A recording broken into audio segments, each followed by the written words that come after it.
はい、今回はですね、アンプエフェクターのこだわりはありますかっていうお便りいただいたので、お答えいたします。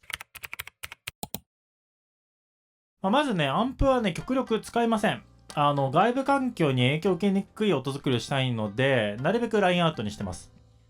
モニター環境の制限などから、どうしてもアンプを使わなきゃいけないっていう場合は、アコギ用の AER とか、ローランドの AC シリーズ。で、あとは比較的素直な、ベース用なんですけど、フィル・ジョーンズなんかを使いますね。で、それでもやっぱりアンプはね、多少パシッとかね、ジャリっていったようなもうコンプ感を感じることが多いので、できればラインアウトにしたいなっていう感じですね。で、全くクリーンな音作りを、してるわけではないんですけど、エフェクター内でアンプシミュレーターを使うので、外部のアンプでは音を作りません。そこまで、歪んだロックな音を作らないので、あんまりアンプの質感とかは気にならないのかもしれないですね。で、エフェクターは BOSS のマルチエフェクターの GT シリーズを使ってきてます。今は GT1000 を使ってますね。で、前は Zoom のマルチ A21U、緑のやつなんですけど、にコンパクトの、ディレイは、なんだったっけな、フラッシュバック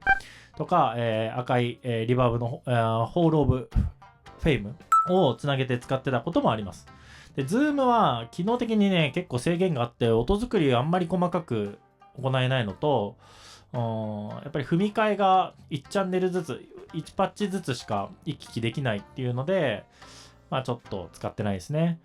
で、中には、GT1000 がデジタル臭いっていう方もいるんですけれども、各エフェクトの解像度非常に高くてですね、先ほどのフラッシュバックとかホールオブフェイムを GT1000 のセンドリターンにこうつなげて比較テストしたんですよね。GT1000 のリバーブ、ディレイとこのコンパクトタイプの方で比較したんですけども、やっぱ圧倒的にGT の方が解像度がとか透明度が高くて良かったかなっていう感想でした。で、とりわけ空間系は100から GT100 から大きく解像度が上がって、もうとにかく線は音が綺麗だなっていう感じがしてます。で、対抗馬の、ね、Line6 のポッド HD600 も使ったことあるんですけれども、GT1000 とリアルタイムで比較テストしたわけじゃないんで、ただ思想程度でだったんですけど、別に GT1000 でもいいかなって。リアルタイムの感想ではどっちでもいいなっていう感じでしたね。それで、あとはフラクタルオーディオっていうすごくいいのがあるんですけど、高いし、試せてないので、実際使ってみたらぶっ飛ぶかもしれないですけど、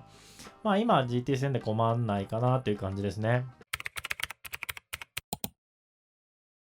っていう感じで、思い返すとあんまりこだわりないですね。